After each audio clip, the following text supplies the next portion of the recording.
Today on Between the Lines, I'm talking with Luke Baines, once Jonathan Morgenstern from Shadowhunters, now creating his own fictional world in his book, In Scientia. Let's get into it. So please tell me, what inspired you to write your story, and can you tell us a little bit about the title? Yeah, so the title is In Scientia, or that's how I pronounce it. I spoke to another author she was a history professor before she became an author, and I had lunch with her and I laid out all of my magical lore and told her how I'd kind of tried to integrate it into real historical events. And basically she was my final stop before I published in case I, made a fool of myself. And she was great. She validated a lot of the research I did. And then one of the things she said was that in Scientia, actually within the historical community, there is debate over how it would have been said. So it could have been said in Scientia or in Scientia or in Scientia.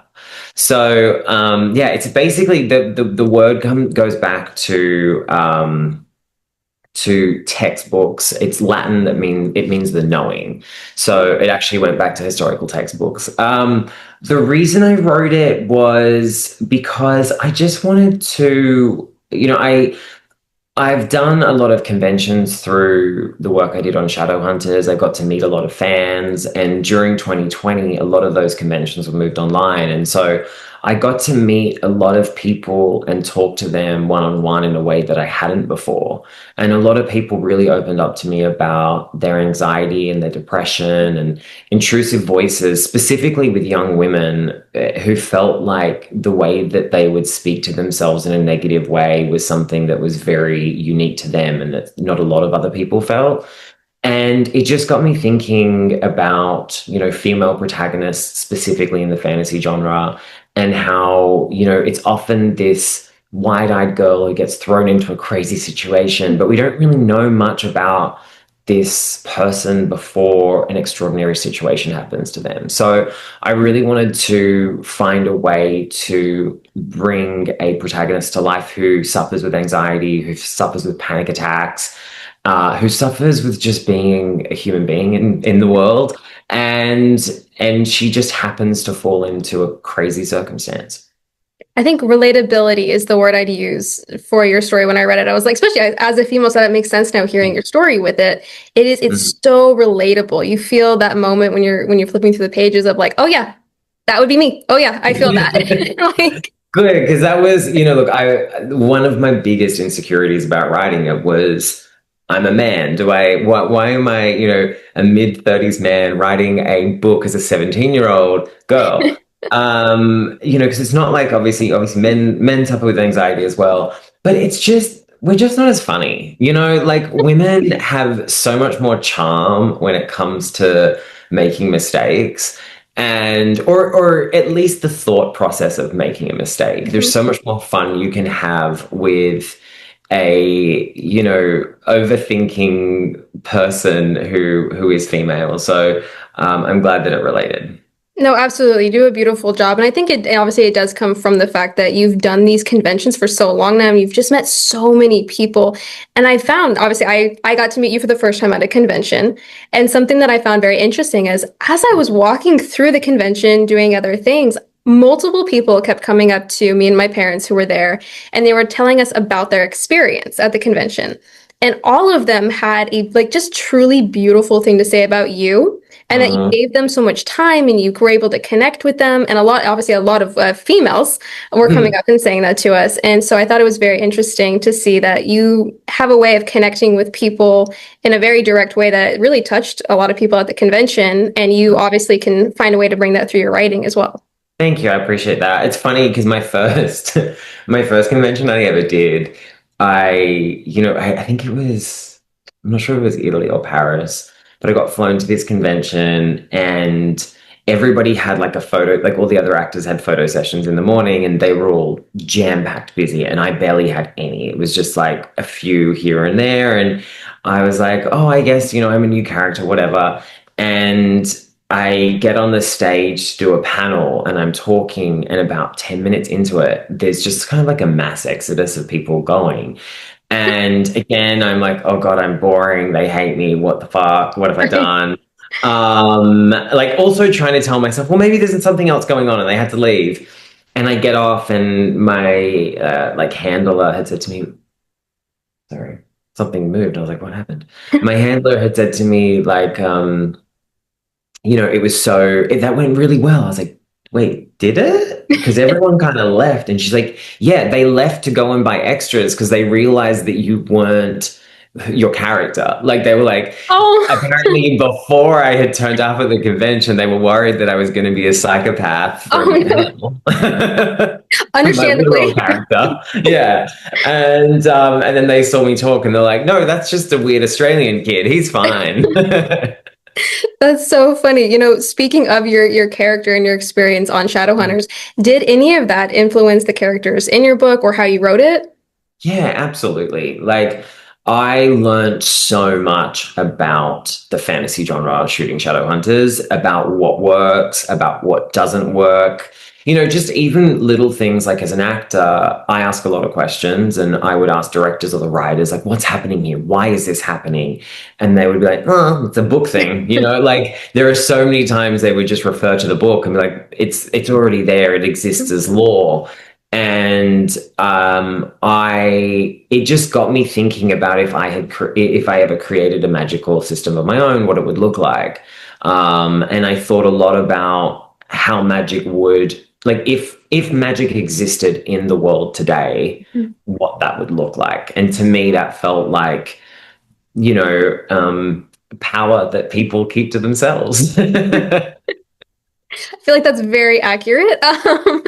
Yeah, these elite societies. I'm sure some of them have some secrets that we don't know about that Oh, could help a lot of people, probably. But absolutely. Yeah, no, I can't imagine if magic was brought into right now, this very moment world. I also can't imagine how I would use it. Like trying to think, how would I yeah, personally use magic? Would probably yeah. be something terrible, like binge watching Netflix and like flying my nachos to me, so I didn't have to move from the couch or No, something. that's not terrible. That is a great use of power. I appreciate that. So in the future, It's better than like trying to take over countries or people or steal. You're just flying true. nachos in. That's wonderful. Exactly. I feel like I should have had a better answer then. Now that you just said that, I'm like, wow, I could have done so many better things. Right. So No, flying nachos is killer. blindness is the way to go in life. Speaking of acting and you were being on set and stuff, how do you balance your writing, like making, like actually writing your book with your acting schedule? It's so hard, especially because you yourself know as a writer, when you're in it, you're in it. Like when you have done the hard work of coming up with something conceptually, putting it on paper, then actually sitting down and writing the thing, you have made the hardest choice, which is to like get your hands dirty. So then when you get pulled in other directions, it is so difficult. There are days where I would be writing and I was so in the weeds of, the very minute grammar details or trying to describe something in a way that I hadn't read before, which takes so much energy. Like trying to avoid cliches is the biggest part of writing, I think, but or at least for me. But I would get a script come through and I need to read a script, I need to prepare a character, I need to do research, I need to, audition or meet with people or whatever it is, or go to set. And yeah, there would be days where I just wouldn't want to do it or I wouldn't do it. I have turned down some, projects that I think ordinarily I probably would have done in the past, but I enjoy writing so much that it's kind of like split my focus a bit. No, absolutely. I think for me as a writer, when I'm writing, it's hard to explain to somebody what that feeling is because you genuinely are transported Mhm. somewhere else, and the Yeah. rest of the world Yeah. goes away, and it's almost like you're in a little bubble of your own little making. And if somebody like comes into my bubble, I'm like, "Excuse me, why are Hmm. we? Why are you Yeah. here?" The amount of times I've like gone out for dinner with someone or picked up a phone call and I'm talking and I'm listening and I'm conversing, but there is a huge chunk of me that is still in the book. And Yep. I've had friends or exes be like, "Where are you?" And I'm like, "I'm so sorry. I am 20 feet Yep. above the Wentworth building in New York right now," like writing something in my Yep. head. No, absolutely. I was actually last night, me and my parents were like, we were like, we're gonna have a family movie night because we're all living in a hotel right now. Very long Oh, story, but we're all in okay. a two-bedroom hotel together as a Wow. 23-year-old. Wow. Wow. You're Um, doing great. You're thank doing you. great. Hang in there. Thank you. I appreciate that. It's not your fault it says. You know what? I'm gonna let them know this. I'm gonna say that Luke says, by the way. So it's been a very interesting experience, but we were having like this movie night the other night and like trying to like bring some fun into this, craziness. Yeah. And I'm watching this movie and I'm like, oh, that's a really cool idea. And I have this like yellow legal pad and I start like writing down something. And my dad's like, it's 40 minutes. And he's like, you didn't watch a single bit. No, I'm like, no. no, No, I got inspired by a cat that it was in the background of a scene, exactly. and I wrote an entire universe about it. Exactly. And that's as it should be when you're a writer, right? You should Yeah, be able to come up with something. yeah. So for your book specifically, what were those themes that were the most important for you to tell? And what do you hope the reader comes away after reading it? What do you hope that they feel and think? You know, it's funny. There's a quote on the back of the book that one of my friends I had emailed a bunch of friends with the manuscript, and going back to your earlier point about splitting focus, I had sent it to one of my mum's friends. Sorry, I had sent it to one of my friend's mums, and she read it, and basically she called me and she's like, "So what do you want to know?" And I said, "I want to know whether A, it's good enough to publish." Because if it is, I'm going to have to work for the next few years on this, and it's going to pull focus from acting. And Mhm. she was like, "What? You can't walk and chew gum at the same time?" And I thought, okay, I guess I can. And I've thought about that a lot to kind of push myself. But yeah, I sent it to some friends, and one of the friends who's actually quoted on the back of the book, Hope Lauren, she's a very good friend of mine who's an actress. And she just said that she was reading the book and she went to a friend's house and she was staring into a bonfire, looking at it, thinking about how fire was magic that we couldn't name.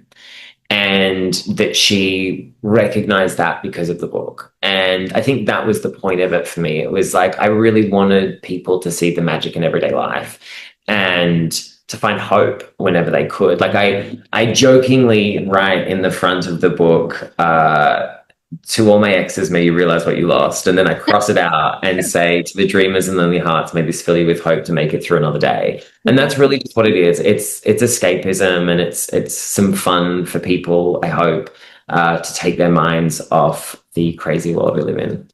That's such a beautiful way to describe your work. And I do love that the quote, you can't walk and chew gum at the same time. I feel like I need to like get that like on a shirt somewhere now. Please make merch of that and like sell Yeah. that. I love that. Right. But yeah, that's such a and it's unique to see it in that perspective because absolutely, I think after you read your book, you do start like looking like we're over here by the water, obviously in South Carolina, and like just walking by the beach the other day. I was looking out and I was like, life might be crazy, but I'm at the beach and it's like just this beautiful nature around you. And Yeah. that feeling is very similar to when you read your book and you do see that like little magic and just all of the hope and magic that can be in everyday life. Yeah, thanks. I'm trying. I mean, it's definitely something that is a task for myself. Like there's some scenes in there where the protagonist is on a date and she has these questions that her grandfather asks her, like, "What are you grateful for? What are you proud of? What are you looking for?" And those are questions that one of my best friends had written on her fridge for the longest time, and I stole it, and it was something that I would try and do whenever I could, which was name three things I'm grateful for to kind of like really make me present and ground myself in what I have rather than what I don't have. And, so while this is supposed to be a fun little escape for people, I also have tried to weave in some little lessons I've learned myself, that make looking at the world like it is magic more achievable. I love that. I think the best books make your brain escape, and then after you come back to reality, you realize everything you've learned in that little escape moment. Yeah, that'd be good. I would love that if people are entertained and then just a little bit educated. Yeah, love that. So tell me, how was writing your novel different from co-writing your film, Untitled Horror Movie? Yeah, it's interesting to jump between because at the time I was writing Untitled Horror Movie, which was the first film that I have written that got made. I have written plenty before that. For 10 years I was writing scripts, but that was the first one that happened to get made.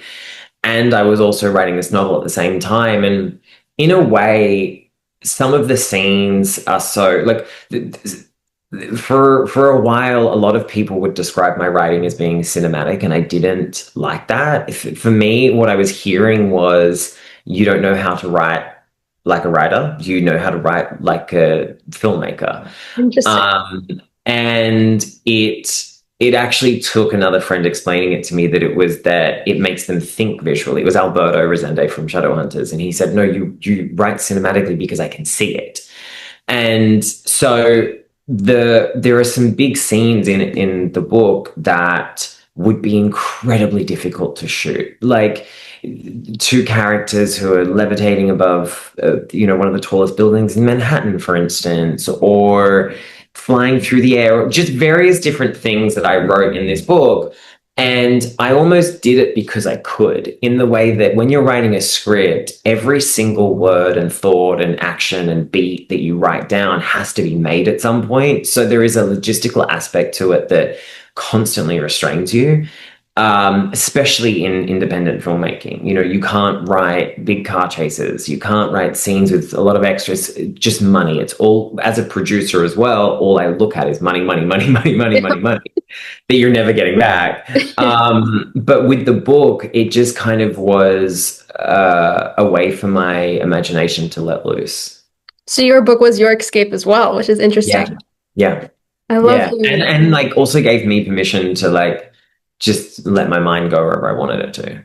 I love that. Well, I would like to see your book turned into a movie if anyone out there wants to pick it up and make it into something crazy. Because I think cinematic is a good word for it when you said that, because you can see it. You can visually see it in your head as you're reading it, which I think is a real talent as a writer to be able to do. Because there's been books, I won't name them, but there's been books I've read when I was like 14, which was very hard to keep my attention span when I was a Yeah. teenager. And I read it and I was like, I, I What's can't.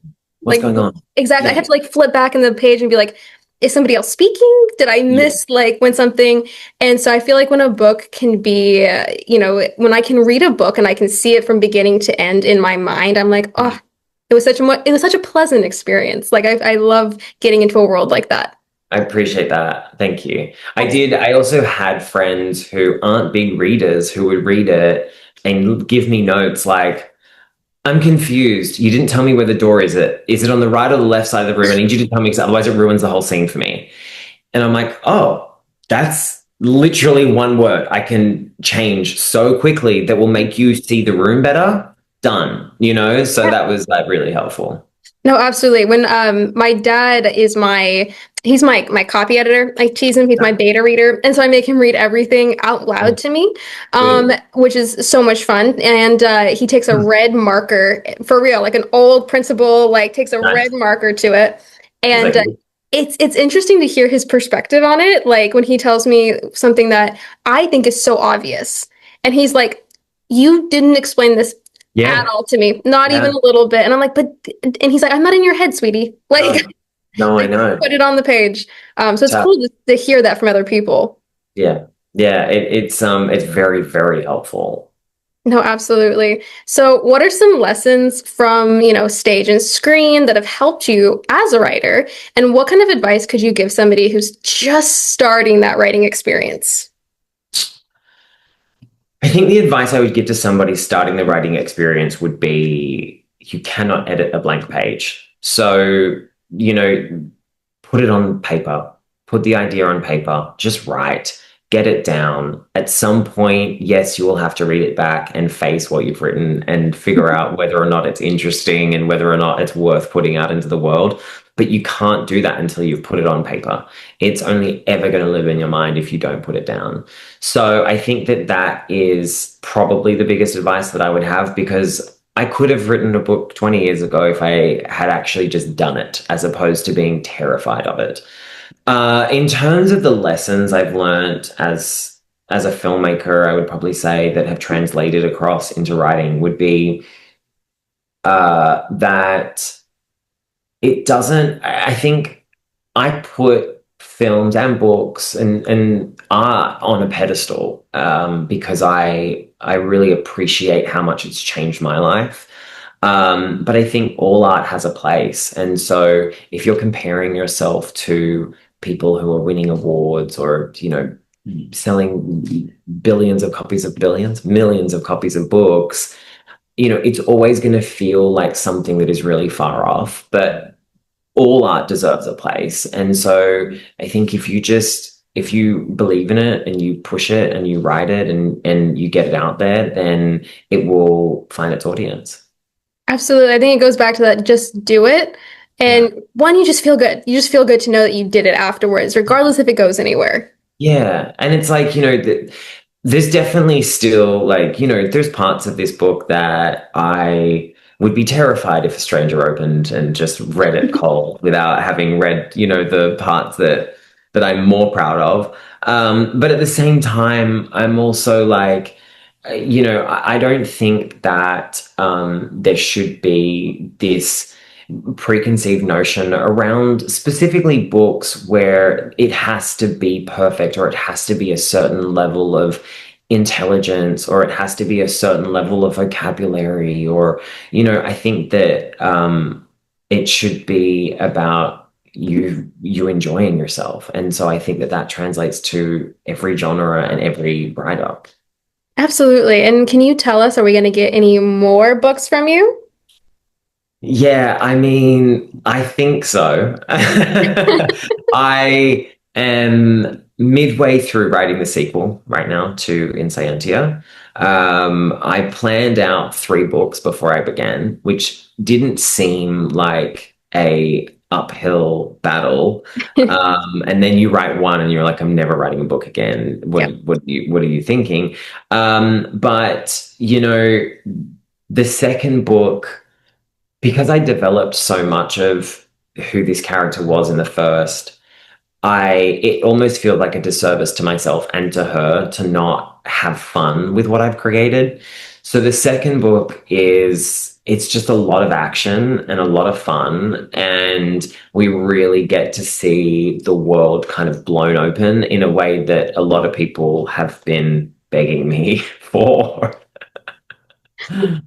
I love that. And going back to like you meet so many fans in person, so many people who have read your book in person. Has any of like their comments or like wants and hopes has any of that translated into the second book? It's interesting. I had such specific plot points and ideas of how all 3 books would unfold. There is definitely, a little bit more of the socio-romance that I wasn't going to go into, but am in the second book because a lot of people have demanded it. Um, which is fine. I'm excited to see how that unfolds.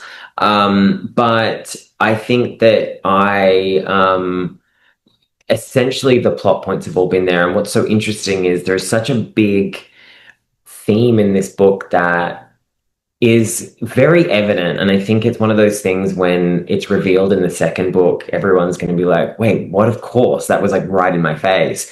But there's only been one person out of everyone who's read it who has asked about it. It was a fan at a convention in New Zealand.